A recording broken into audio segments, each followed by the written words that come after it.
ஜனநாயகன் படத்துல 2 பேரும் சேர்ந்து ஒர்க் பண்ணதுல ரொம்ப சந்தோஷம். அண்ட் என்னுடைய வில்லன் பாபி டியோல், அவருடைய ஸ்கிரீன் பிரசன்ஸே நெக்ஸ்ட் லெவல் தான். ஆக்சுவலா அவருடைய 2 முக்கியமான 2 படங்கள் தான் அதுல இருந்து இன்ஸ்பயர் ஆகி பண்ணது தான் பிரியமுடன், வில் எல்லாமே. சார், முக்கியமான படங்கள்னா அது என்ன படம் உங்களுக்கு சொல்ல மாட்டேங்குது? அது இருக்குமா?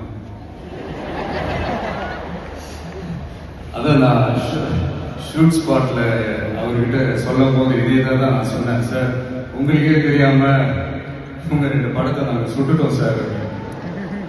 அவர் அப்படியே விச் மூவி அப்படின்னாரு. ஐயோ, நம்மளே வாய் கொடுத்து மாட்டேன். அதனால அது மாதிரி நிறைய இன்ஸ்பயர் ஆகிருக்கும் அவருடைய படங்கள் பார்த்து, அதுதான் சொல்ல வந்தேன். அண்ட் அமிதா ரொம்ப ஷார்ட் அண்ட் ஸ்வீட்டா சொல்லணும்னா, இன்னைக்கு இளைஞர்களுடைய டூடு மட்டும் இல்லை, இந்த படத்துக்கு அப்புறம் குடும்பங்கள் கொண்டாடும் டாட்டாரா கூட மாறிடுவாங்க. என்னுடைய நல்ல ஒரு ஃப்ரெண்ட் அவங்க.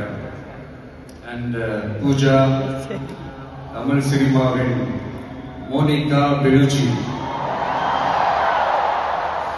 அவங்களுடைய நடிப்பா இருக்கட்டும், டான்ஸா இருக்கட்டும், ஸ்கிரீன் பிரசன்ஸா இருக்கட்டும், எல்லாமே நெக்ஸ்ட் லெவல்.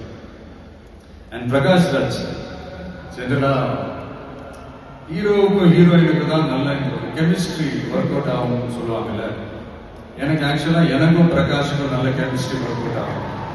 இந்த ஹீரோ வில்லன் அந்த காம்போ, நான் சொல்றது கில்லி டேஸ்ட்ல சொல்றேன். கில்லியா இருக்கட்டும்,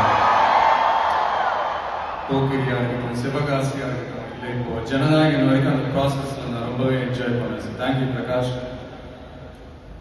முக்கியமா என்னுடைய ப்ரொடியூசர் கேவிஎன் சார், அவங்க ஆக்சுவலா இந்த படம் 2023லயே அந்த பேச்சுவார்த்தை எல்லாம் ஸ்டார்ட் ஆயிடுச்சு. இந்த மாதிரி படம் பண்ண போறோம்ட்டு. அதே நேரத்தில் நான் வந்து என்னோட பொலிட்டிக்கல் சைடும் அது அந்த அனௌன்ஸ்மெண்ட்லாம் வந்துருச்சு. இப்போ நான் அவர்கிட்ட நான் கேட்ட ஒரே ஒரு விஷயம் தான் அவர்கிட்ட நான் கேட்டேன். சார், சும்மாவே என் படத்துக்கு பிரச்சனை வரும், இதுல வேற நான் வேற ட்ராக்கை நோக்கி போறேன், எப்படி சார் இந்த டைம்ல நீங்க படம் எடுத்து பண்றீங்களா, பரவாயில்லையான்னு கேட்டேன். அவர் அதெல்லாம் யோசிக்கவே என்னட்டா பண்ணலாம் அப்படின்ட்டாங்க.